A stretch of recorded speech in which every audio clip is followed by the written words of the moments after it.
Soy psiquiatra acá en el departamento, estoy en la parte de intervención, soy jefa de intervención de acá, y el tema de hoy es depresión, ¿sí? La clase es uno de los trastornos más importantes dentro de los cuadros clínicos más frecuentes que vemos en psiquiatría, es el trastorno depresivo, ¿sí?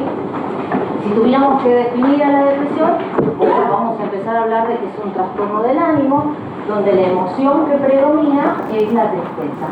Pero no es solo la tristeza lo que define la depresión, ¿sí? Sino tiene que ver con un conjunto de síntomas, ¿sí? Que no son solamente emocionales y que generan una disfuncionalidad en la persona. Cuando hablamos de disfunción en el área de salud mental, estamos hablando de un deterioro en el funcionamiento interpersonal, social, laboral, académico, ¿sí? Y en lo que tiene que ver con lo que se espera en un funcionamiento normal de un individuo adulto, ¿sí? Hablamos de adultos, en niños se evaluarán, por ejemplo, los progresos académicos, ¿sí? Que hubiera algo de eso, por ejemplo, que es donde podemos evaluarlo, y también en las relaciones interpersonales, ¿sí? Bien. Les recalcaba esto de la tristeza porque habría que primero diferenciar qué es tristeza de depresión. A veces nosotros coloquialmente, ustedes como médicos deberían empezar a hacer la diferencia de lo que son los tecnicismos de la profesión. La depresión no es lo mismo que la tristeza. La depresión es una enfermedad. La tristeza es una emoción normal que podemos sentir todos. Es una emoción adaptativa, ¿sí? O sea, nos sirve para adaptarnos a una situación dolorosa o traumática, es decir, que nosotros bajemos decibeles, que no tengamos energía en un momento puntual frente a un estímulo externo, una situación, la pérdida del trabajo, y que eso nos ponga tristes, ¿sí? Es adaptativo porque nos permite pensar qué es lo que está pasando, reacomodar las fichas. Si nosotros seguimos en la velocidad normal, algo de ese procesamiento de la situación traumática, digamos, no va a ser del todo útil. Por eso la tristeza es una emoción adaptativa y es normal. Estar triste frente a una situación dolorosa o traumática es normal, ¿sí? No es para mandar al psiquiatra ni hacer una consulta. Ahora, resuelto esa situación traumática, ¿sí? O evaluada en el contexto, ¿no? A ver si esto realmente tiene el peso necesario como para que yo me ponga así, ¿no? Porque yo cuando estoy triste empiezo a pensar, ¿vale la pena que yo esté así por este chico que me gusta, que no me da bola? ¿Sí? ¿Está? Entonces, si yo hago ese proceso y eso mismo tiene una respuesta suficiente, la tristeza alivia sola, ¿sí? O pienso, bueno, mejor consigo otro trabajo mejor, o soluciono esta situación, o bueno, o este matrimonio es un desastre y capaz que esto me sirve para algo mejor, ¿sí? Para otras situaciones más complejas de resolver, como un duelo, como la pérdida de un ser querido, pero resuelto esa situación traumática, la tristeza debería resolverse. En la depresión esto no ocurre, ¿sí? La tristeza se profundiza y además va acompañada de esto que les decía, este complejo sintomático que acompaña la tristeza en la depresión. ¿Me van siguiendo hasta ahí? Perfecto. Esa es la gran primera diferencia que ustedes como médicos van a tener que evaluar en un paciente que lo ven triste. Bueno, ¿esto es tristeza? ¿Yo lo puedo ayudar a entender a esta persona que lo que está sintiendo es normal? Lo voy a tener que evaluar más seguido, sin ser psiquiatra, Lo voy a tener que evaluar más seguido a ver si esto se resuelve con el tiempo, y resuelto esto, la tristeza, la persona vuelve a ponerse funcional y entonces esto no era una depresión, era una tristeza normal, o no se resuelve y lo tengo que derivar a un tratamiento psicológico o psiquiátrico, ¿sí? Esto es como un primer pantallazo frente a una persona con estos síntomas que ahora los vamos a desarrollar. Entonces, la depresión puede aparecer como una enfermedad única, un trastorno psiquiátrico, ¿sí? Una persona que frente a una situación traumática o por antecedentes propios, genéticos, que también podrían tener su peso, ¿sí? Tiene un episodio depresivo, ¿sí? La segunda forma de presentación es como un síndrome. Si ustedes saben que el síndrome, la palabra síndrome significa algo que corre movimiento, es sincrónico, que corren al mismo tiempo, ¿sí? Entonces, cuando hablamos de formando parte de un síndrome, podría ser, por ejemplo, una depresión en el contexto de un cáncer de páncreas, por ejemplo. Entonces, el cáncer de páncreas, ¿sí?, muchas veces no da sintomatología clínica, ¿sí?, clara desde el principio, y muchas veces el primer síntoma que se evalúa es un cuadro depresivo, ¿sí?, o síndrome depresivo con sintomatología depresiva, ¿sí? Entonces, frente a un paciente donde no haya un factor desencadenante claro, que puede ser porque la persona no lo registró, está deprimido, o que no haya un factor desencadenante claro, entonces tenemos que pensar si este paciente no hay que estudiarlo clínicamente antes de derivarlo. Esto, de cualquier modo, ¿sí?, si no tenemos como ojo clínico de psiquiatría, es de buena práctica hacer. Frente a un paciente que viene con cansancio, con decaimiento, con trastorno del sueño, que primero va a consultar a clínica, ¿sí?, entonces es de buena práctica pedir un laboratorio, es de buena, digamos, perfil tiroideo, cómo está su glóbulo rojo, ¿sí?, si hay alguna cuestión inflamatoria que esté dando vueltas, si hay alguna enfermedad inflamatoria de estas crónicas reumatológicas también, y una imagen del cerebro, si esto es mucho más llamativo y brusco de aparición, ¿sí? También tenemos que pensar si no está creciendo alguna masa a nivel cerebral, ¿sí? O formando parte, esto ya vamos, enfermedad propia, síndrome, o formando parte de otros cuadros psiquiátricos. Por ejemplo, en un trastorno de personalidad es bastante común que se suba un cuadro depresivo, ¿sí? Por las características particulares de esa personalidad, eso le genera cierta vulnerabilidad o fragilidad para que situaciones ambientales le generen una depresión. ¿Tá? Que la tristeza no pueda ser bien elaborada, por ejemplo, y entonces esto termina en un cuadro depresivo, ¿sí? Un esquizofrénico también puede deprimirse, ¿sí? El trastorno de personalidad seguramente es lo más frecuente que tenemos en una persona que se deprime con otro cuadro psiquiátrico existente, ¿sí? Pero una esquizofrenia también podría deprimirse, una demencia también, pero bueno, se empieza a mezclar con su cuadro de base, ¿sí? Bien, entonces, para empezar, digamos, el primer pantallazo de la clínica que les voy a dar es hablar, digamos, de la sintomatología pensándola como una triada, ¿sí? Yo la llamo triada del dolor, ¿sí? Triada del dolor. El dolor en la depresión es un síntoma bastante característico, ¿sí? El dolor también podríamos traducirlo cuando hablamos de duelo, ¿sí? Para que empiecen a asociar. Un duelo habla del dolor más característico por la pérdida de un ser querido. Se hablaba antes, se duraba duelo, significaba 2 años, o sea que una persona tenía que estar 2 años aislada de lo social, que era el tiempo que se suponía, y se sigue, digamos, usando, generalizando muchísimo, como un tiempo en el que lleva a elaborar la pérdida de alguien, de un ser querido, de una muerte, ¿sí? Importante. Pero duelo, por supuesto que habla de un montón de cosas que nosotros podemos perder. Un divorcio puede ser un duelo, ¿sí? La pérdida del estatus social, por ejemplo, podría clasificarse como un duelo también, ¿sí? Las pérdidas, por eso son pérdidas, situaciones en las que perdemos algo que nosotros valoramos muchísimo, puede pensarse como un duelo, va a generar la tristeza, como si fuera la pérdida de una persona, pero bueno, con las características propias de cada uno, ¿sí? Entonces, duelo, dolor, triada del dolor. En esta triada del dolor tenemos 3 dolores, ¿sí? El dolor emocional, que ¿qué sería? La tristeza, ¿sí? El dolor moral sería la emoción que acompaña a la tristeza. ¿Podemos nombrar otras palabras? Sí, podemos nombrar frustración, ¿sí? Podemos nombrar sensación de baja autoestima, ¿sí? De desvalorización personal, ¿sí? Estas son las emociones. El dolor emocional tiene que ver con eso. Después hablamos de dolor moral, y acá es donde ocurre lo más importante de la depresión, que es los cambios a nivel del pensamiento, ¿sí? ¿está bien?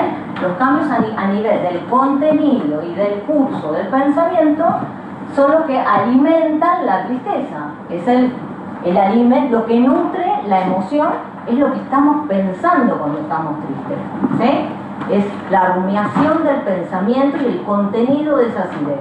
Cuando hablemos ahora de clínica y analicemos función psíquica por función psíquica, vamos a poder ahí ver qué tipo de ideas puede haber en la depresión, ¿sí? Y después el dolor somático, porque si hay algo que no podemos hacer, y algún día no solo los pacientes, sino también los médicos lo vamos a tener que entender, es que la mente y las cuestiones emocionales están íntimamente ligadas con el cuerpo. El cuerpo es escenario de todas nuestras emociones. Si nosotros nos asustamos, sentimos taquicardia, ¿sí? Se nos pone la piel de gallina, transpiramos. El cuerpo es escenario de esa emoción. Es un instante, pero nuestro cuerpo está sintiendo la emoción, ¿sí? Le pone volumen, ¿sí? Forma parte de la emoción. La emoción completa es el miedo y la reacción simpática, digámoslo así, ¿sí? Pero va en conjunto siempre. En la depresión, los síntomas físicos que más observamos son dolores musculares, ¿sí? La falta de energía, ¿no? La astenia, el cansancio, puede haber disminución de la libido, disminución del deseo sexual, trastornos gastrointestinales, contracturas musculares, ¿sí? Cefaleas, migrañas también es muy frecuente. Todo tiene que ver con el dolor, ¿no? Entonces, el dolor psíquico, ¿sí? Tiene casi un sinónimo en el cuerpo que es concretamente el dolor físico, ¿sí? ¿Está bien? Es así de concreto esa unión entre el cuerpo y la mente y el alma, ¿sí? Y las emociones. ¿Está? Bien. Creo que no me olvido ninguna cuestión física, pero después si no repaso. Bueno, vamos a hablar un poquito de epidemiología, ¿sí? Para la Organización Mundial de la Salud, ¿sí? Hasta el año pasado se creía que había un 5% de la población mundial deprimida, un montón, ¿sí? Un montón. Se habla de que es una de las causas principales dentro de las patologías digamos, que nos pueden afectar a nivel mundial, más prevalente de causar discapacidad, porque por la disfuncionalidad que genera, la persona deja de trabajar, deja de estudiar, ¿sí? Y termina siendo, digamos, una patología que genera pérdidas a niveles económicos y pérdidas a niveles personales, ¿sí? Y que tiene que ver con esta discapacidad que genera porque no hay energía para hacer las cosas, ¿sí?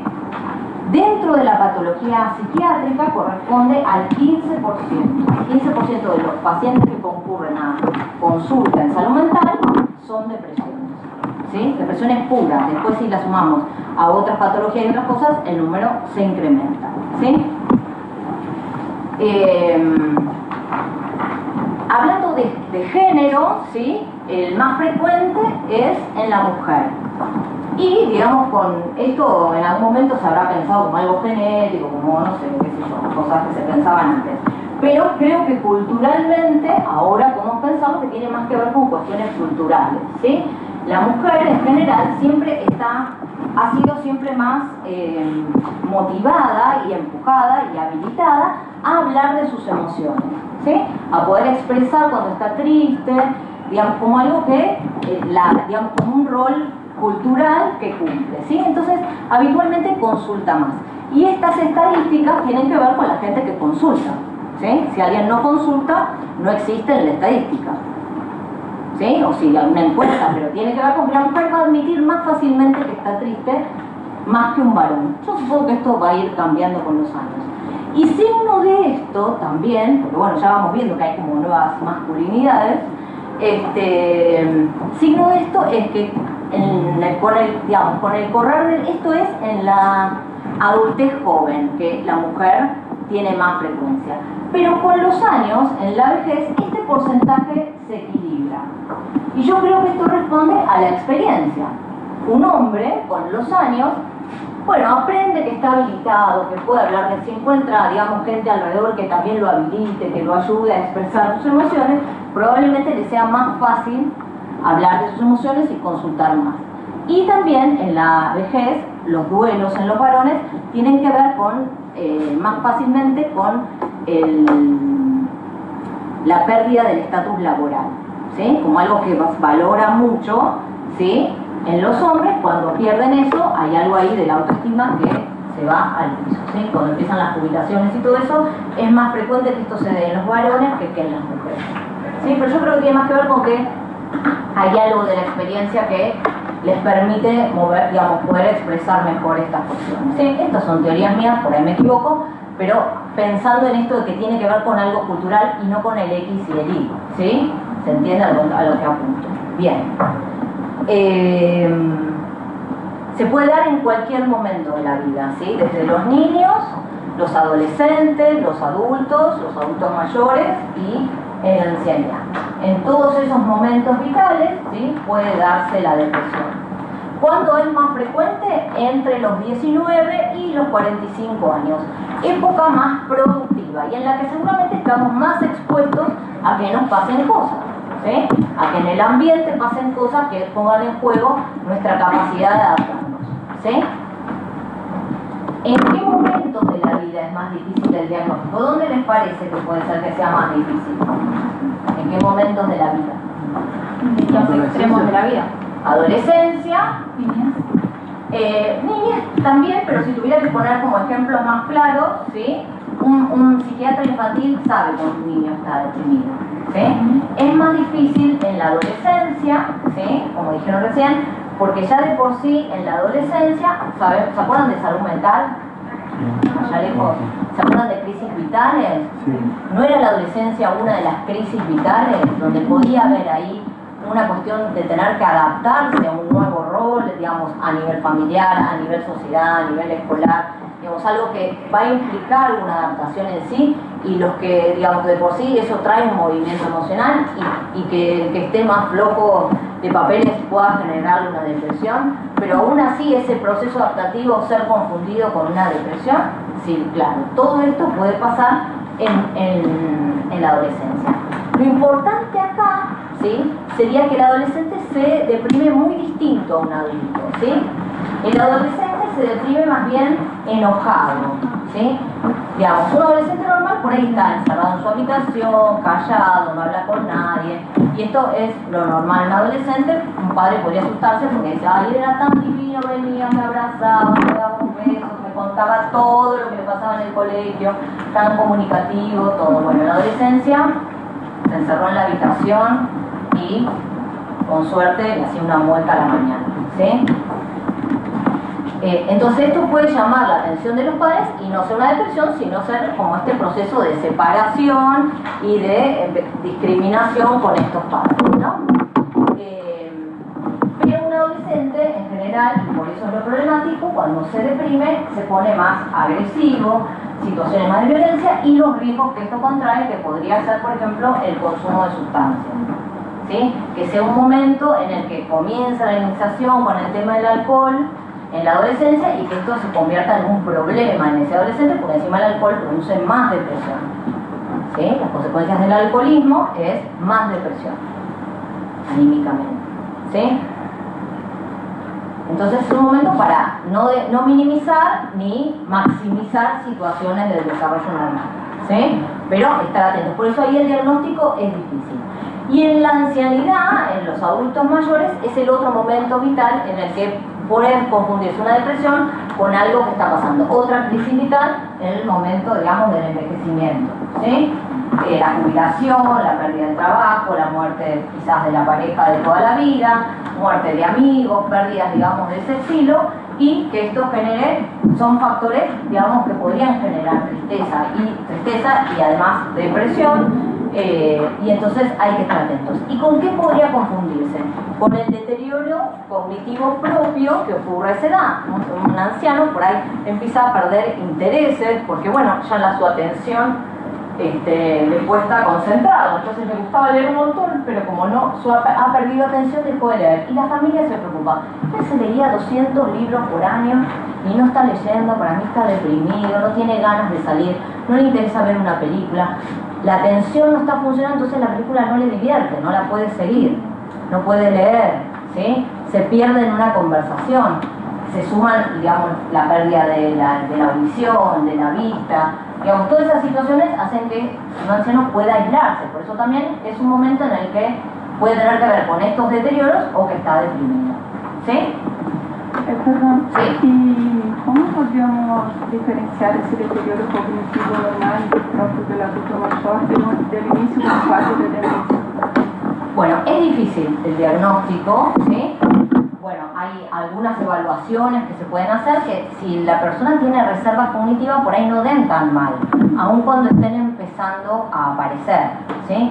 Y entonces muchas veces en psiquiatría lo que nos pasa es que por ahí ese paciente, porque además se jubiló y entonces, bueno, hay un motivo por el cual esté triste, y entonces por ahí en la consulta empieza un tratamiento, se le da un antidepresivo y mejora un poquito lo anímico, pero no mejora lo cognitivo, ¿sí? O no mejora o no sigue mejorando, como mejora hasta un techo. Y después se mantiene y como el progreso del deterioro cognitivo no tiene que ver con eso, digamos, el efecto del antidepresivo va a ser corto, ¿sí? Va a parecer, che, qué bien, sí, el antidepresivo hizo efecto, pero cuando vemos que no dura el efecto, ¿sí? Por ahí en los meses ya notamos que se notan más todavía estos efectos del avance del deterioro cognitivo, es que, bueno, hubo un error que igual no tiene reparación en el sentido de que el deterioro cognitivo ya estaba instalado y iba a avanzar, digamos, no había nada que podíamos hacer todavía a esta altura de la ciencia por ese avance, ¿sí? Desde la enfermedad degenerativa del cerebro, ¿sí? Bien, está cierto. Bien, bueno. Bien. Y otro dato epidemiológico es que entre el 50 y el 60% de los pacientes que se deprimen una vez se vuelven a deprimir. También, otro dato que es un montón. La mitad de los pacientes que se deprimen se vuelven a deprimir, ¿sí? La tasa de recurrencia es alta, ¿sí? Es muy alta. Y esto tiene que ver con lo que vamos a seguir hablando, que tiene que ver con la patogenia, que es que no se deprime el que quiere, sino el que puede, ¿sí? Se tienen que dar ciertas cuestiones para que una persona se deprima. No es tan fácil deprimirse, ¿no? Coloquialmente uno dice, estás depre, ¿no?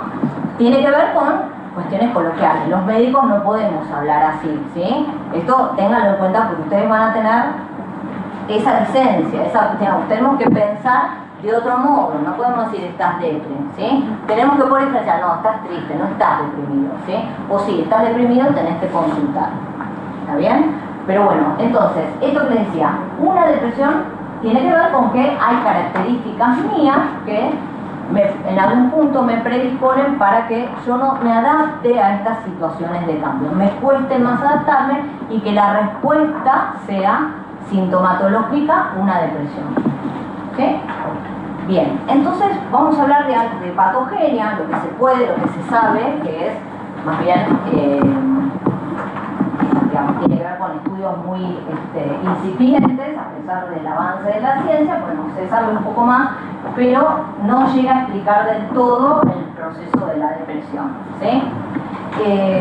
Siempre en salud mental y en psiquiatría hablamos de multifactoriedad. ¿Esto qué quiere decir? No hay una cosa que determine, ¿sí?, el cuadro clínico, ¿sí? No es como la diabetes, que la falta de insulina hace este cambio metabólico, que yo no puedo metabolizar la glucosa y entonces mi diagnóstico es diabetes, ¿sí? En depresión no hay una sola cosa que genere este cuadro anímico, ¿sí? Entonces tenemos que hablar de algo que se llama multifactoriedad. Y en este punto les voy a contar un secreto que si se acuerdan de salud mental, lo hago para atrás y me pondría muy contenta, que es hablar de la serie complementaria. ¿Se acuerdan de las series complementarias de salud mental? Primer año, Freud, ¿no? ¿Sí? Un poquito. ¿Les suena? ¿Hay algún hijo de psicólogo o psicóloga o psiquiatra que quizás lo tenga más fresco porque se suele hablar en la mesa familiar? No, bueno, no importa. Series complementarias. Bueno, esto es un concepto que igual tiene que ver con algo que nombró, ¿sí?, Sigmund Freud cuando él estudiaba esto de las... Freud no fue psiquiatra, era neurólogo. Bueno, finalmente avanza en ese camino, pero digamos a él Las patologías que llamaban la atención eran esas que justamente no tenían explicación neurológica, ¿sí? Por eso él se enfocó en las conversiones, ¿sí? En estos síntomas psicológicos que daban un síntoma neurológico porque no tenía explicación neurológica, ¿sí? Bueno, él pensaba que las enfermedades, para poder entenderlas mejor, es como la base de cuando hablamos de multifactoriedad, que voy a explicar ahora, ¿sí? Para estudiarlas mejor habría que tener en cuenta tres series complementarias. Primer serie complementaria, lo que tenía en cuenta era lo que ocurría antes del nacimiento. O sea, lo genético, ¿sí? Todo lo genético que podría influir en la salud de una persona, no solamente en lo psicológico o lo psiquiátrico, en cualquier enfermedad, ¿sí? Lo genético y lo que ocurría durante el embarazo. Eso era la primera serie complementaria. Él creía que ahí había factores que podían afectar la salud de las personas cuando ocurrían cuestiones en ese momento de la vida, ¿sí? Bien. La segunda serie, después la vamos a desarrollar. La segunda serie complementaria habla, digamos, donde desarrolla su teoría del psicodesarrollo, ¿sí? Porque es lo que ocurre entre el nacimiento y los 5 años de edad, ¿sí? Es donde más se enfoca, digamos.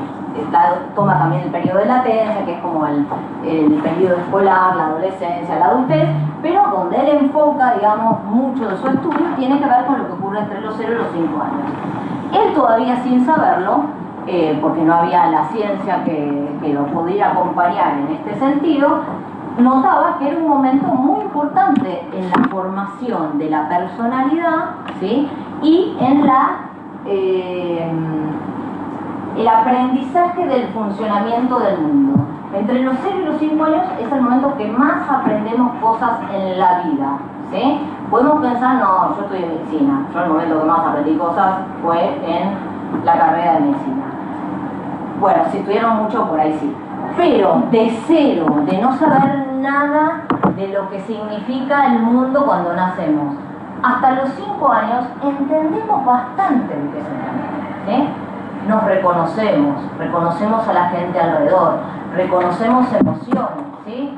Podemos ser el lenguaje, los gestos, la empatía, todas esas cuestiones que requieren un montón de signos y de señales que logramos identificar, reconocer, nombrar y describir para afuera, es la expansión total.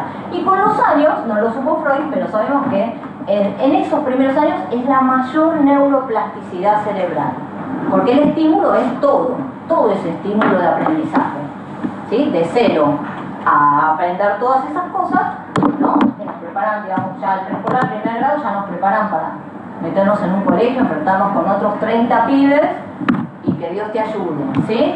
Entonces, bueno, en esos primeros 5 años la neuroplasticidad es extrema, ¿sí? Es donde más crecen las relaciones entre nuestras neuronas, ¿sí? Y la tercera serie complementaria es lo que ocurre en el transcurso de la vida, o sea, los factores desencadenantes. ¿Está bien? Todo lo que nos pueda pasar y que nos pueda afectar emocionalmente. Volviendo a la primera serie complementaria, ¿sí? Lo que les voy a nombrar es algunas cuestiones que todavía son hipótesis, ¿sí? Y que no terminan de explicar, pero que bueno, que se las relaciona con la cuestión de la depresión, que es la alteración en el gen transportador de serotonina. La serotonina es un neurotransmisor que es un mensaje, es un comunicador entre neuronas, ¿sí? Que según la cantidad comunica estoy bien, estoy tranquilo, o si es menos, me cuesta, me duele, me siento mal, estoy ansioso, ¿sí? En menor cantidad va a generar va a estar cuando hay menos serotonina, estoy comunicando eso a mi cerebro. Mis neuronas se están comunicando entre ellas y están diciendo, está medio bajo, ¿no? Cuidado, que se quede en cama, tranquilo, ¿sí? Así el cerebro se entera y el cerebro manda al resto del cuerpo qué es lo que tiene que hacer, ¿está? Y les dije, el transportador de serotonina y el gen, también esto a nivel genético, y puede traer alteraciones, digamos, en el desarrollo intrauterino, porque estamos en la primera serie complementaria, el factor de crecimiento cerebral, neurológico, el BDNF, ¿sí? Este gen puede afectar el desarrollo normal de ese cerebro y entonces no permitir que se desarrolle adecuadamente, que pueda aprender todo lo que tiene que aprender en estos años, estos primeros años que le decía antes, y entonces tener ya un factor que lo predispone distinto a otra persona que tuvo su factor de crecimiento normal, ¿sí? La otra cuestión que puede afectar también la maduración cerebral de un bebé, ¿sí? Tiene que ver, por ejemplo, con el estado anímico de la mamá. Esto también puede generar un estado de estrés crónico. La madre deprimida, ¿no? Maneja un eje hipotálamo, hipoficiario, adrenal alterado, ¿sí? Donde los corticoides van a estar sobreestimulados, ¿sí? Y entonces, porque al estar tristes y todo eso, el cuerpo se prepara para el estrés, ¿sí? Aumento de los corticoides. El aumento de los corticoides sabemos que inhibe los factores de crecimiento. Y durante un embarazo, inhibir factores de crecimiento no son buenas noticias, ¿sí? Esto puede traer disminución en el desarrollo hipotálamo, de hipocampo y amigdalina, ¿sí? ¿Está bien? Estructuras muy importantes del sistema límbico que van a actuar y van a ayudar y van a conectar las cuestiones emocionales en nuestro cerebro, ¿sí? Esto ya es como antes de nacer, ya vengo muy complicado, ¿sí? Bien. Hay otras teorías que tampoco se dejaron de lado, como por ejemplo algo que tiene que ver con lo nutricional, y entonces con disminución del triptofano, hay menos producción de serotonina, y entonces, pero no sería una depresión, ¿no? Sería algo más de la desnutrición, no estaríamos hablando de los síntomas, podrían ser, pero no estamos hablando de una depresión, ¿sí? De un trastorno psiquiátrico, ¿está bien? Las teorías de las monoaminas son con cuestiones más antiguas, pero la nombro, ¿sí? Bueno, después les dije todo en la segunda serie complementaria, que un poco ya lo desarrollamos, entendieron que es una etapa importante donde aprendemos cómo manejarnos en el mundo, cómo resolver las frustraciones, la tolerancia a la frustración, esto que se habla ahora y está muy de moda, se aprende en esos primeros años. Cuanto más desarrollado lo tenemos, seguramente mejor nos va a hacer resolver y tolerar lo que el mundo no nos va a dar, que lo entendemos mucho más grande, ¿sí? Todo eso que pensamos que vamos a hacer, que todo el mundo nos va a querer, porque mi mamá me decía que soy hermoso y todo el mundo me va a querer, cuando salgo al mundo resulta que no, bueno, tienen los que me conocen y algunos conociéndome tampoco me quieren, ¿sí? Entonces, todas esas cuestiones pueden generar frustración.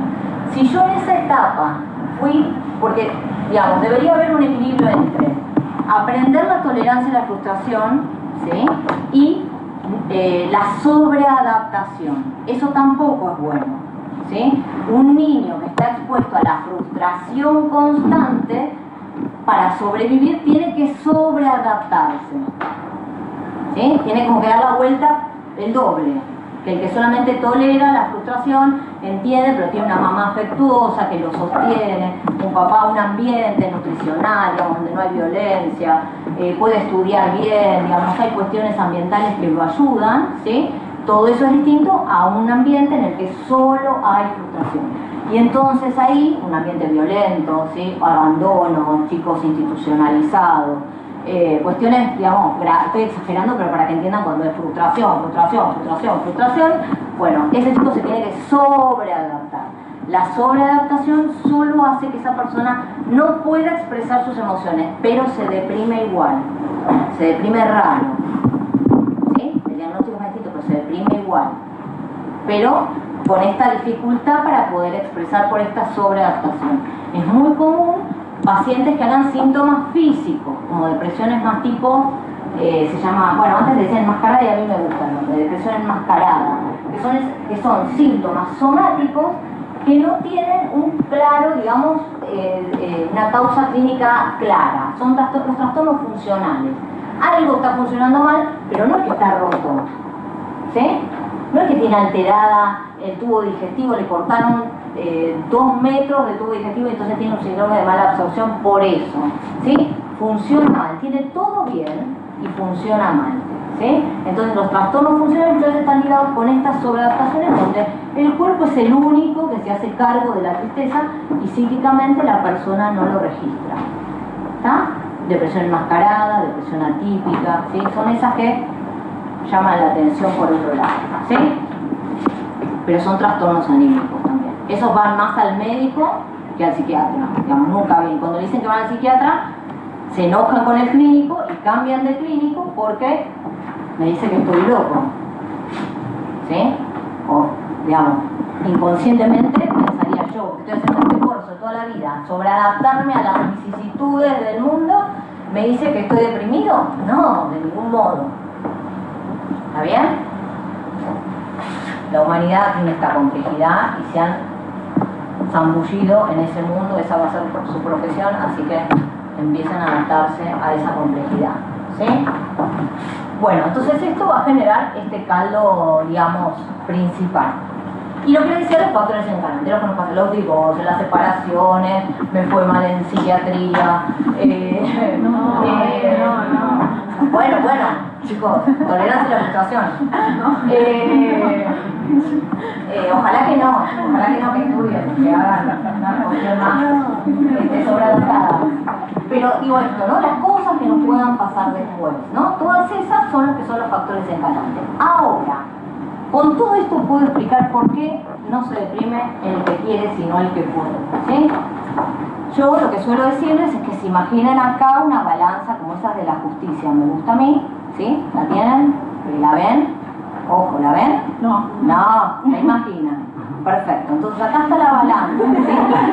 Muy bien, están siguiendo el juego, no es que la ven, ¿sí? Pero acá están los dos platitos, ¿sí? En este platito de acá voy a poner la primera y la segunda serie complementaria, o sea, factores predisponentes prenatales, ¿sí? Y factores predisponentes de la primera infancia, ¿sí? Ambientales 1 les podemos llamar, pero no sería técnico, ¿sí? Lo que ocurre en la segunda serie complementaria, ¿está bien?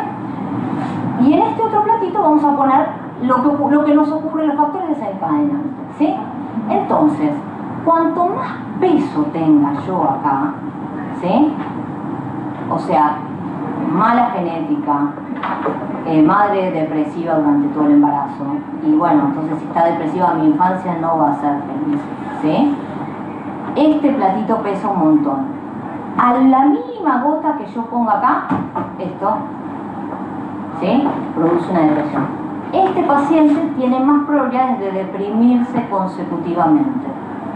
No porque la primera depresión le dejó un antígeno que entonces se le activa, ¿no?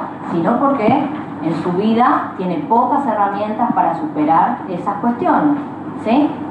¿Está bien? No sabemos a Pirulo cuál de todas esas cosas que yo nombré es la que lo afecta. Ese es el trabajo de la terapia, ¿sí? El trabajo de la terapia es ver cuál de todas esas cosas que yo nombré son las que a este individuo en particular lo deprimen. Lo que me deprime a mí no te deprime a vos, ¿sí? Porque no nos pasaron las mismas cosas, porque no vivimos lo mismo, ¿sí? Entonces, esas cuestiones puntuales es el trabajo individual de cada persona. Yo no le puedo decir a una persona deprimida que me dice, ¿cómo te vas a deprimir por eso? No le puedo decir eso. Porque para ella, que se le haya quebrado la uña por cuestiones personales, es un duelo doloroso, difícil de superar. Cada uno se define por lo que quiere. ¿Está bien? No puedo juzgar, por eso esto ocurre en la familia. Tiene todo, no sé por qué está deprimido. Tiene todo, no le falta nada, es un buen momento. Bueno, habrá que ver qué le pasó a Pirulo y por qué está deprimido y qué significa eso que perdió específicamente en su historia. ¿Está bien? Es de investigación profunda, ¿sí? Bien, entonces ahí entendieron por qué la recurrencia, ¿no? Bien, bueno, vamos a hablar de clínica, no sé la hora. ¿Estamos pasados? No, todavía estamos bien. Bueno, clínica. Consejo para el examen, ¿sí? Cuando vayan a hablar, elijan un cuadro que van a hablar en el examen, ¿sí? La mejor forma de describir la clínica es recorriendo el examen psiquiátrico, ¿sí? Si ustedes de cada patología pueden decir cómo está la conciencia, cómo está la orientación, cómo está la memoria, cómo está la atención, cómo está la afectividad, cómo está la sensopercepción, ¿sí? cómo está la voluntad, cómo puede estar afectada su impulsividad o su inteligencia, ¿sí? Y cómo está su juicio. Dijeron un montón de lo que saben de ese cuadro. ¿Sí? Clínicamente lo pueden describir y por lo tanto clínicamente lo pueden reconocer y diagnosticar. ¿Sí? Después podemos hablar de las causas, de los tratamientos y todo eso, pero sabemos que no la van a errar en el diagnóstico, que es lo más importante. ¿Sí? Bien. Entonces lo que vamos a hacer es recorrer el examen psiquiátrico. Conciencia. En general, la conciencia en estos pacientes está conservada, lúcido, decimos los médicos, ¿sí? Decimos conciencia lúcida, vigil, despierto, lúcido y vigil. Esto es lo que escribimos en el examen psiquiátrico, ¿sí? Cuestiones médico-legales tienen que ver, digamos, en usar el lenguaje correcto. Otro consejo del examen: usen el lenguaje técnico, ¿sí? He escuchado locuras, he escuchado manija, está manija el paciente. Lo he escuchado en un examen, ¿sí? No, manija es cero. ¿Sí? Maneja, no, así habla el kiosquero manija. Ni siquiera un kiosquero común dice manija. ¿Sí? Bueno. Perdón, doctora. Hablando de manía, dijo manija. No sé si me... O sea, entienden lo que tuve que entender yo, ¿no? En relación a la evaluación de la conciencia, porque en la primera clase de semiología habíamos visto que el hecho de evaluar la atención, la memoria, orientación, senso-percepción nos ayudaría a evaluar la conciencia. Sí, claro. Pero lo que no entiendo es que si un paciente tiene, por ejemplo, un déficit de la atención, yo no podría decir que necesariamente no esté lúcido, o sea, que si hay una alteración en una de estas variables, ¿cómo funciona eso? Bueno, acá tienen que pensar, digamos, esto que les decía antes. La medicina no es exacta, ¿sí? Ustedes tienen que entender que estas funciones psíquicas funcionan en conjunto y complementariamente, ¿sí? Puedo tener alguna cosa afectada y la otra no tan afectada y en resultado darme conciencia lúcida. ¿Está? Porque para la conciencia lúcida yo tendría que poder evaluar. Que yo le pregunto el nombre, me escucha, comprende mi pregunta, puede en su memoria entender el concepto, cómo se llama, y contestarme, Verónica. ¿Está? Prestar atención, seguir la conversación y todo eso me encamina al lúcido. Cuando muchas de esas funciones están afectadas, bueno, entonces eso puede... No es porque una está afectada ya no está lúcido. ¿Está? Es un conjunto de cosas que nosotros evaluamos y que en conclusión podemos decir que está lúcido. ¿Sí? Un paciente con demencia, sí, ¿tiene la conciencia conservada? Porque me acuerdo de psicosemi me quedó... Bueno, conservados como... Nunca digan conservado, porque eso solo lo dicen en juicio. ¿Está? Conservado es en juicio, porque la conciencia puede estar lúcida, obnubilada, obtusa, confusa y en coma. ¿Sí? Esas son las variantes que puede haber en la conciencia. ¿Sí? Después, conservado o no conservada es que está patológica, pero no me describe la conciencia. Yo pensaba que la conciencia conservada era sinónimo de lúcido, ¿no?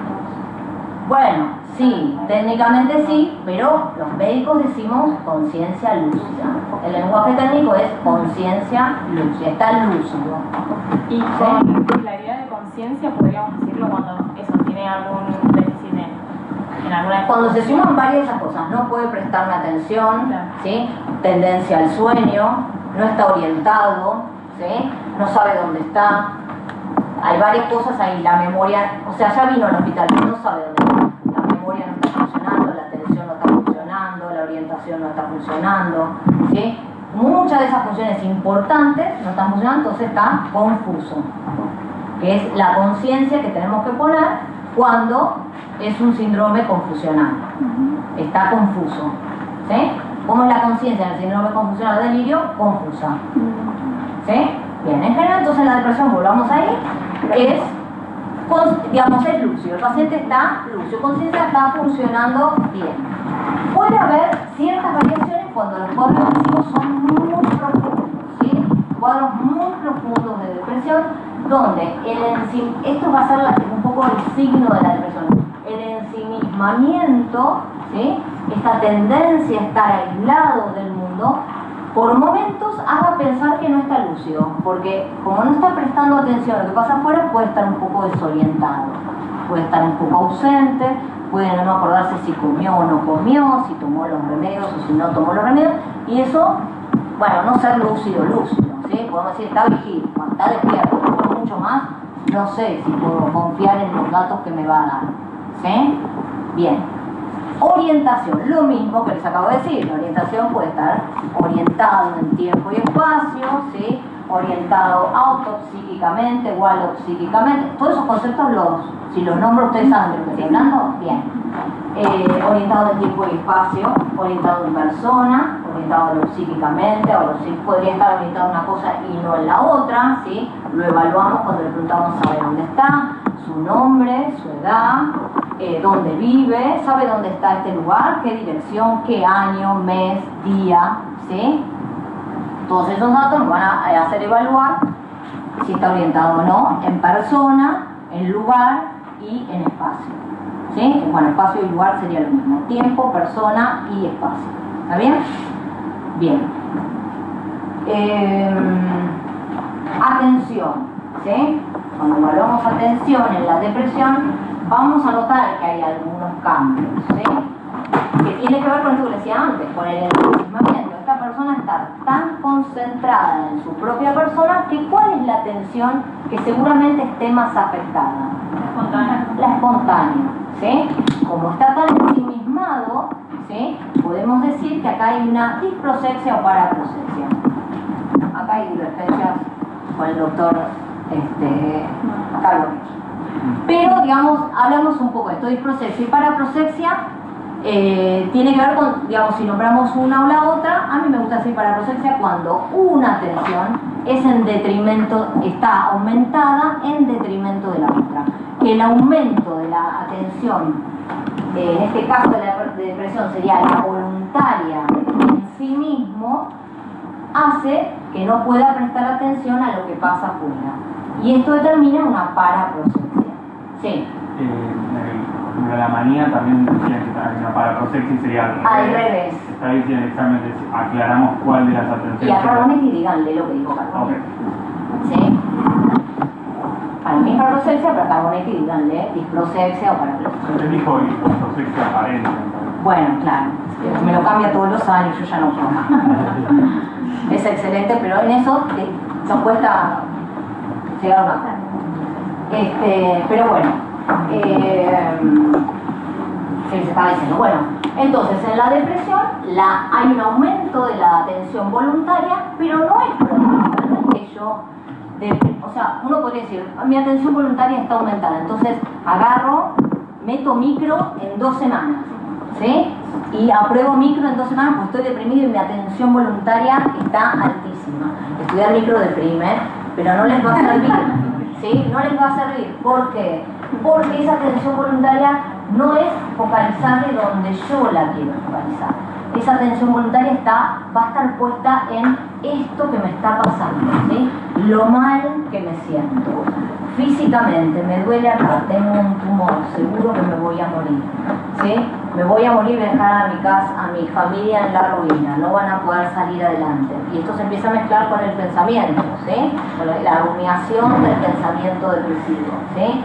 Pero esa atención que está puesta ahí no nos permite prestar atención a lo que pasa alrededor. Esto puede traer desorientación temporoespacial, que en general rectifica, ¿sí? Y puede traer alteraciones de la memoria anterior. Ya estoy nombrando otras funciones, pues si yo no estoy prestando atención a lo que pasa alrededor, no sé dónde está la llave, no sé si comí, no vi si mi hijo entró al mediodía a casa o no presto atención. Un ejemplo que les doy yo siempre, digamos que no ocurre, digamos, en un consultorio clínico, sino en un consultorio de pediatría, un niño que se accidenta constantemente, que tiene muchas situaciones de accidentes domésticos, bueno, entre todas las cosas que tengo que pensar, además de que puede haber una situación social media compleja, es que la madre puede estar deprimida y entonces no le está prestando atención y el chico se sube a la heladera y se tira, ¿sí? Mete los dedos en el enchufe, ¿sí? Va y digamos, tiene accidentes como cualquier chico que todo el tiempo se caen, se golpean, pero la madre no está atenta y entonces, en general, muchos accidentes en los niños los rescata la madre, lo agarra justo, lo agarra, ¿no? Porque está atenta a este movimiento. Si ella está deprimida, puede ser que este chico tenga más accidentes. Entonces, un pediatra tendría que observar cómo está la madre si esto está pasando. ¿Sí? Bien. Porque tiene una paraprocesia. Bien. Bueno, memoria, la hablamos recién. Fallas anterógradas, ¿sí? Por esta cuestión de la atención que está fallando, ¿sí? Y puede haber aumento, o lo que decimos hipermnesia, pero está un poco parecido a lo de la atención, focalizado en recuerdos tristes, en problemas del pasado, en cosas que no superó. Va a haber detalles de esto, ¿sí? Descripciones muy detalladas de situaciones penosas de la vida. No poder salir de esa imagen, de esa foto triste, digamos que vuelve y vuelve. El recuerdo se vuelve muy vivido, pero de cuestiones tristes, ¿sí? Como todo se pone al servicio de la depresión, ¿sí? El cerebro se pone al servicio de la depresión y todo va en esa sintonía, ¿sí? Bien. Pensamiento. ¿Qué tenemos que evaluar en el pensamiento cuando evaluamos pensamiento? Curso y contenido. El curso en la depresión va a estar enlentecido. ¿Cómo se llama eso? Bradipsiquia. Nosotros no le leemos el pensamiento al paciente y entonces la bradipsiquia responde a qué otra cosa que vamos a observar en el paciente deprimido y que en realidad es lo que finalmente nos va a decir, claro, está pensando lentamente. La respuesta, la latencia de la respuesta. Entonces, lo que vamos a observar es bradilalia, ¿sí? Un discurso enlentecido. Y en relación a ese discurso enlentecido, digamos, concluimos que hay bradipsiquia. ¿Está bien? Bien. Y en el sentido del contenido, ¿sí? De lo que va a hablar es de en qué está pensando esta persona, vamos a observar que son ideas, digamos, nosotros cuando clasificamos las ideas, lo van a ver también cuando hablan de esquizofrenia, ¿sí? O cuando hablen de manía, ¿no? Que es donde más se ve esto del pensamiento, ¿sí? Donde más se ve afectado. Bueno, la ansiedad también con los pensamientos catastróficos, ese contenido de pensamiento catastrófico, pero en los títulos es lo importante que ustedes tienen que describir. ¿Sí? Cuando hablamos de ideas depresivas, no me digan ideas tristes y nada más, ¿sí? Sí, ideas tristes, sí, pero también hay ideas de ruina, ¿sí? Fracasé en la vida, de esta no me voy a levantar. Eso es lo que dicen en el discurso. Yo lo clasifico como ideas de ruina. Pongo en la historia clínica ideas de ruina, ¿sí? Ideas tristes, ideas de ruina. Lo pongo. Puedo poner algún SIC, ¿sí? Que justifique lo que estoy poniendo semiológicamente. Pero lo técnico es lo técnico, les vuelvo a repetir, importante, ¿sí? Ideas de ruina, ideas de fracaso, ¿sí? Ideas de inutilidad, ¿sí? Son ideas de desesperanza, no hay salida, no hay solución, pero sí, vamos a pedir un crédito, no te preocupes, no van a dar el crédito, no vamos a poder salvar la empresa, esto se va a pique, ¿sí? ¿Cómo lo describe el paciente? ¿Cómo lo consigno yo? ¿Está bien? Ideas de muerte, ¿sí? Y acá todos nos ponemos con los pelos de punta, ¿sí? Idea de muerte no significa idea de suicidio, ¿está bien? Un paciente puede decir, sí, la verdad creo que estaría mejor muerto, ¿sí? Si me agarrara un cáncer y me muero, capaz que se me soluciona todo, ¿sí? Me quisiera morir. Esas son ideas de muerte, ¿sí? Pero no significan ideas de suicidio. Frente a esta idea de muerte yo tengo que preguntar, ¿sí? Que yo pregunte no va a significar que le voy a dar la idea. Si la tiene, ya la tiene, ¿sí? Y yo tengo que preguntar. Y si le doy la idea, me da tiempo a actuar también. Puede indicar una interconsulta, puede indicar que lo evalúe una guardia de psiquiatría, puede indicar la internación. ¿Está bien? Si yo considero que hay un riesgo, como dice la ley, cierto inminente, cosa dificilísima de hacer, porque cierto inminente es como magia. es futurología, los médicos no hacemos eso. Pero bueno, la ley dice eso. Yo tengo la sensación de que es capaz de hacerlo, ¿sí? ¿Es cierto? ¿Es inminente? Y qué sé yo, ¿sí? Es como las cuestiones medio contradictorias de la ley. Pero discusiones hay, ¿sí? Entonces, si yo le pregunto a esta persona que me dice yo estaría mejor muerto, la verdad que me quisiera morir, bueno, ¿usted ha pensado alguna vez en lastimarse a usted mismo? ¿Le ha pasado de estar en un estado como usted me cuenta y tomar una decisión, digamos, no sé, hacer algo para lastimarse? Y el paciente dice, no lo haría, no, por mis hijos no lo haría, no les arruinaría la vida. Bueno, idea de muerte, nada más, alerta, atento, tengo que volver a preguntar. Cuando yo le pregunto eso y me dice, sí, yo pensé en pegar un tiro. ¿Usted tiene armas en su casa? ¿Sabe manejar un arma? No. Bueno, idea de muerte con idea suicida, pero un plan complicado a esta altura de la vida, ¿sí? No sabe manejar un arma, no la podría conseguir, no creo que sea muy difícil, pero bueno, ¿se entiende? Nos da un poquito más de tiempo, ¿sí?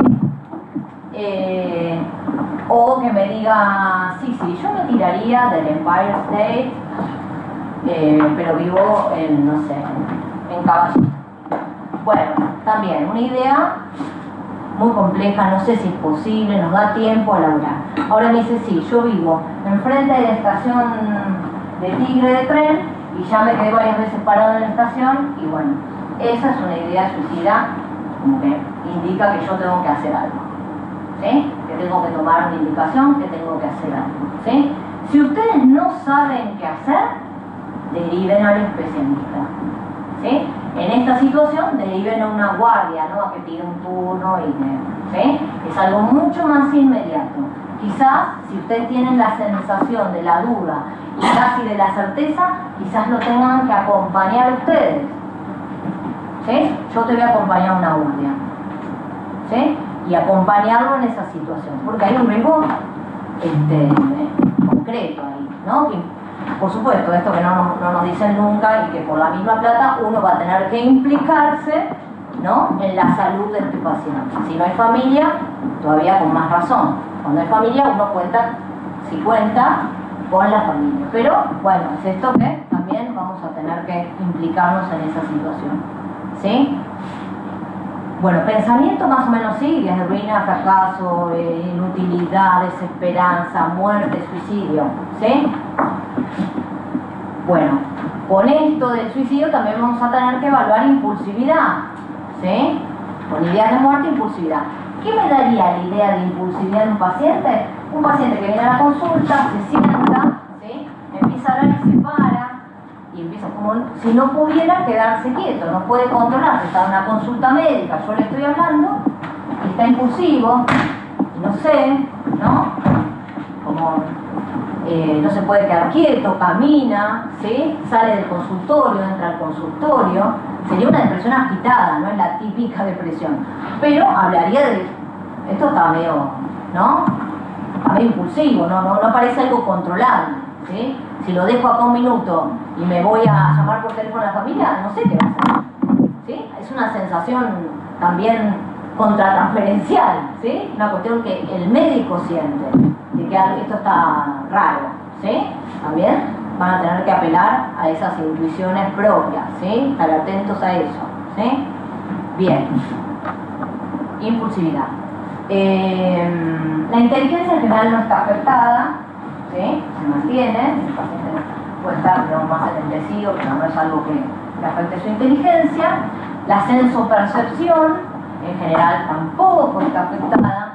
En depresiones muy profundas puede haber disfunciones de la sensopercepción que podría tener que ver con, por ejemplo, frente a una pérdida, por ejemplo, la muerte de, por ejemplo, ¿sí? La muerte de un ser querido, de su pareja de toda la vida, en el horario que solía llegar y que, ¿no? Tenía la llave en la casa, siente como que alguien se siente el ruido de la llave y la persona, ¿no?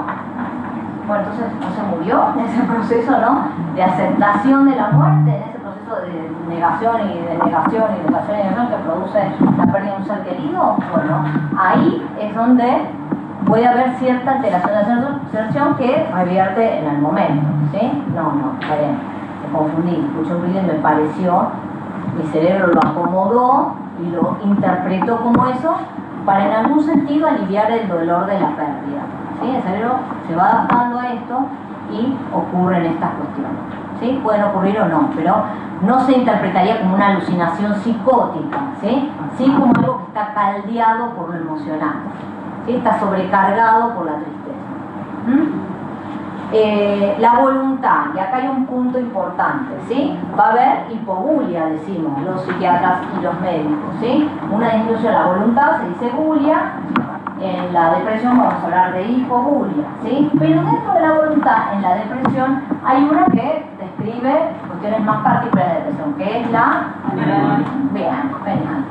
Bueno, la anedonia es la pérdida de la voluntad por las cosas que me gusta hacer, que me dan placer. Una persona deprimida, por todo esto que le pasa, pierde la capacidad de disfrutar, ¿sí? Entonces, esas cosas que lo ayudaban antes, cuando estaba triste, bueno, voy, me pongo el disco de Pink Floyd, se me pasa todo, ¿sí? Bueno, listo, ¿no? Hay algo de lo que le gusta hacer que lo saca de esa situación. Cuando una persona está deprimida, deja de hacer las cosas que le gusta hacer, ¿sí? La familia lo trae y dice, sí, estaba raro. Pero cuando dejó ir a la cancha, nos dimos cuenta que sí, que había que traerlo al médico porque algo está pasando, ¿sí? Dejan de hacer eso que les gustaba hacer. Y eso se llama anedonia. Es como un signo bastante característico de la depresión, ¿sí? Bueno, la afectividad va a estar descrita como hipertimia displacentera apolodepresiva.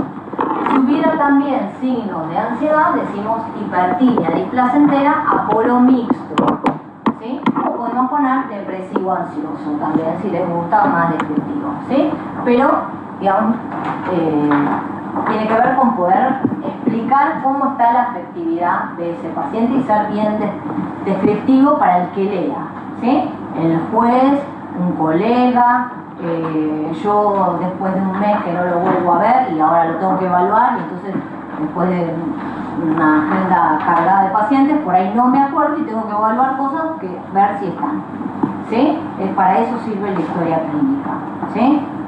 Bien, creo que acá no nos tratamos nada. Bueno, y el juicio, ¿sí? En general el juicio está conservado, ¿sí? ¿Cómo puede estar el juicio?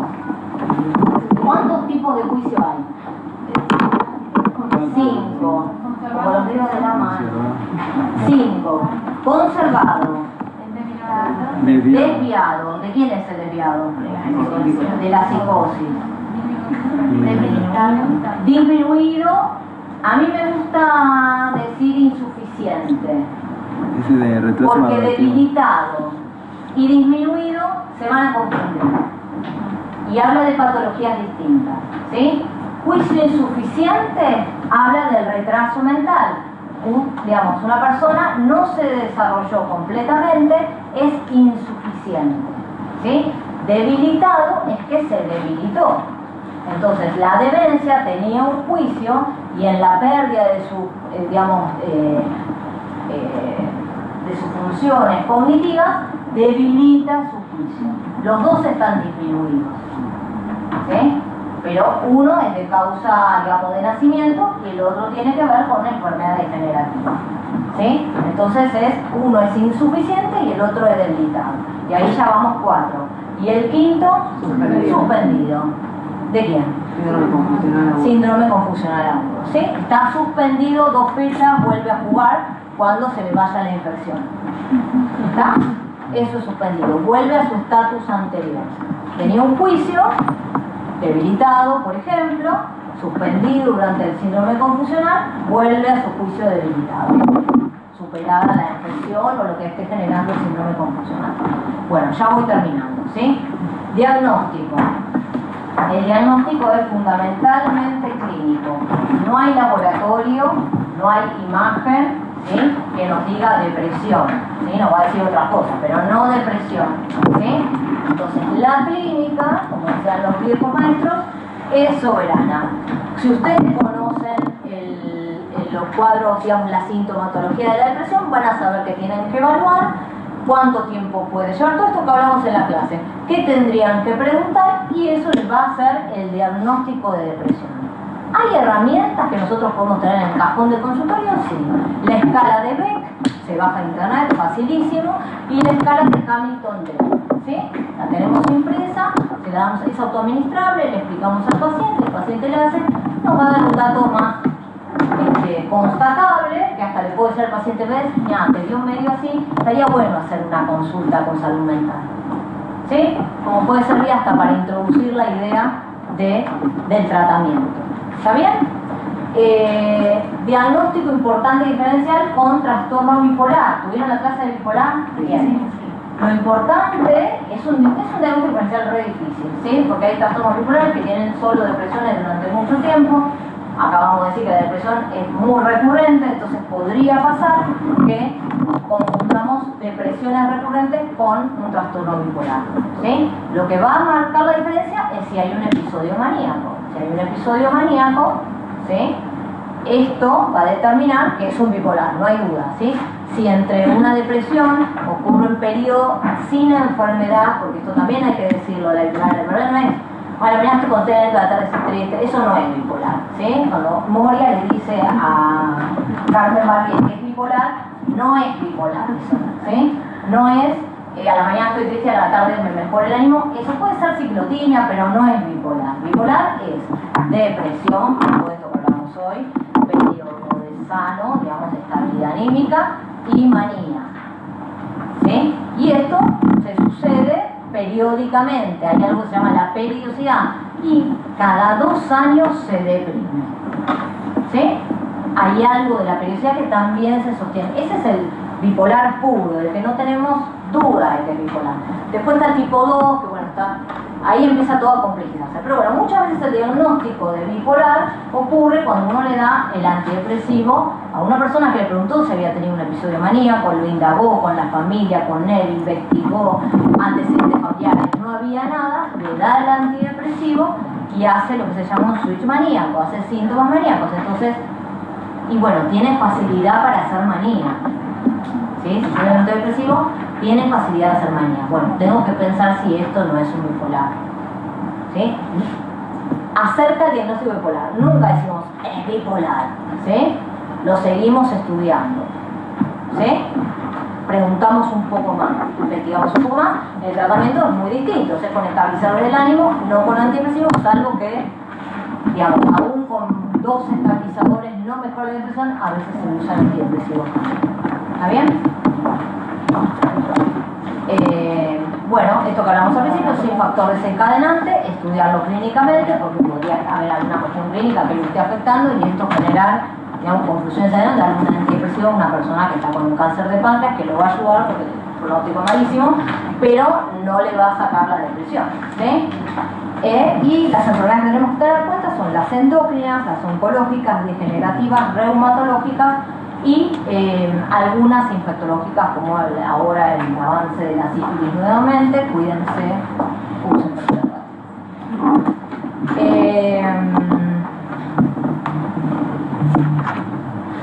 Bueno, a ver, ¿lo vamos? Bien. Bueno, tipos, ¿sí? A grandes rasgos, depresión mayor, todas son depresiones. Depresión mayor es la clínica así de libro, ¿sí? Depresión mayor, leve, moderado, grave, depende de la pérdida de la funcionalidad, ¿sí?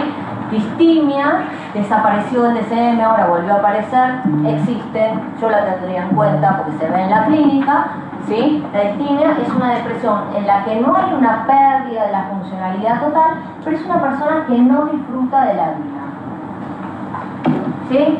No termina de disfrutar de la vida, nada la termina de satisfacer, y esto es casi como una personalidad, ¿sí? Podría entrar en esta categoría algo que se llama distimia, ¿sí? Mejora con antidepresivos, por eso, digamos, no es un emo, no sé cómo decirlo, ¿sí? Es una distimia, con un antidepresivo puede mejorar su calidad de vida, mejorar académicamente, mejorar algunas cosas. Hay que hacer un buen diagnóstico, no es tan fácil, pero tenerlo en cuenta. La depresión recurrente, ¿sí?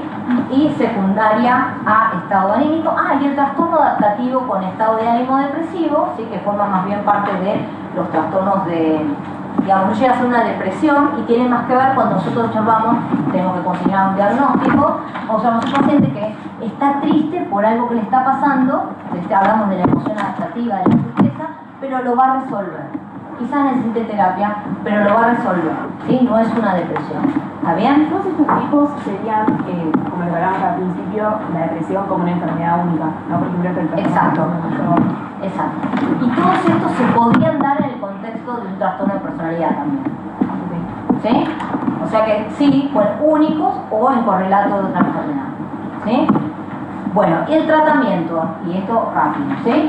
El primer tratamiento es un buen diagnóstico, ¿sí? Si yo diagnostico y seguramente correctamente una depresión, es lo primero que voy a hacer para resolverle el problema al paciente. Entonces, acuérdense de la clínica. Con esto del diagnóstico, vuelvo a repetir, poder en lo posible hacer la diferencia con el trastorno bipolar, porque esto va a hacer que mi tratamiento esté mejor orientado. Un bipolar no va a mejorar con antidepresivos, solo va a mejorar con el estabilizador del ánimo, y una depresión no va a mejorar solo con el estabilizador del ánimo, necesita un antidepresivo y la terapia y todo lo que necesite. ¿No? Bueno, estamos hablando de la parte farmacológica, ¿sí? Si yo no soy psiquiatra, entonces tengo que derivarlo a un tratamiento de salud mental. Ese es el segundo paso. El diagnóstico, y el segundo paso es indicar el tratamiento, ¿sí?